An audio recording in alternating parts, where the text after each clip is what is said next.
Randomization is an important part of video game sound design, as it provides a lot of sonic variety without heavily burdening the game system. In this project for a first-person shooter, we have some sounds already imported. We have the obligatory shotgun blast, and we want that to be followed by the sound of these shells falling on the ground. Now, in order to make these sound a little more interesting, we'll make use of randomization. Randomization in Wwise is accomplished in two ways. It's either done through property randomization or object randomization. Let's see how this works for this particular application. Property randomization in Wwise is very straightforward. We'll use it to randomize the pitch of this shotgun shell sound hitting a concrete floor. Right now, each time it plays, the pitch is identical. To randomize a property, simply look for a property where to the left it has a property randomizer icon. In this case, the pitch property. Double-click the randomizer icon, and a window appears. Click the Enable checkbox. Now, you'll notice that the randomizer icon turns yellow, indicating that randomization is being applied. We now need to set a min or a max value.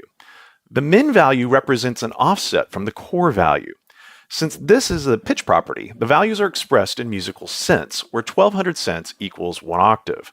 We'll use a value of minus 600, so the offset will be up to a half octave below the original pitch. And then next we need to set a max value. In this case, we'll use a value of positive 300. So this means that the pitch could become just a little bit higher than the source's original pitch. Close the window. Now, each time we play the shotgun shell concrete sound, we can hear how the pitch has been randomized. In order to randomize the selection of a sound, we're going to use something called a random container. In this case, we already have 5 examples of shotgun shells hitting the concrete floor already imported as standard sound SFX objects. Start by selecting all 5 of these objects, right-click, choose New Parent, and then select Random Container. We'll name the new random container object Shells. Now the concrete sounds are still inside this object.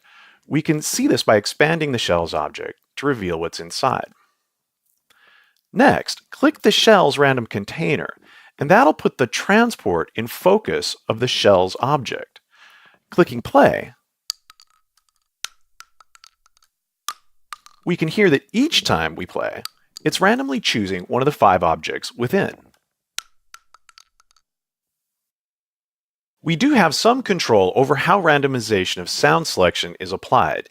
In this case, with the Shells random container selected, if we look over at the random play type area, you can see that the standard option is selected. This means that each time the object is played, the entire pool is available to be randomly chosen from.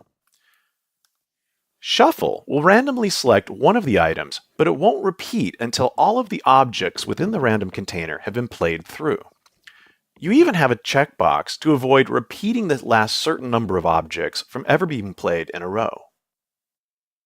Now that you have the hang of it, let's speed up the workflow. In this version of the project, we only have the shotgun sound, but we still need to bring in the sound of the shells hitting the concrete floor. To do this, right-click the default work unit and choose Import Audio Files. Instead of clicking the Add Files button, click the Add Folders button. This is because the sounds that we want are already contained within this Shells folder.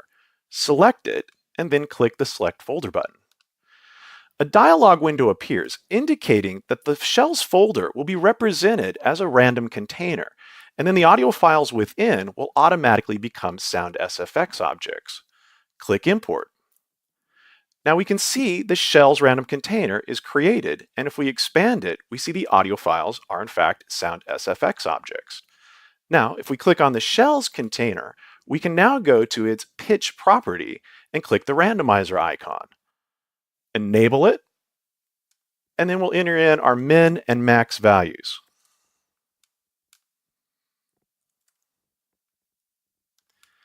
Now, when we play the Shells container,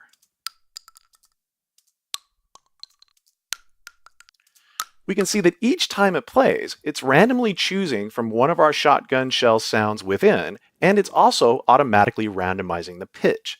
So in a very short time, we've been able to create a lot of sonic variety for these shotgun shells.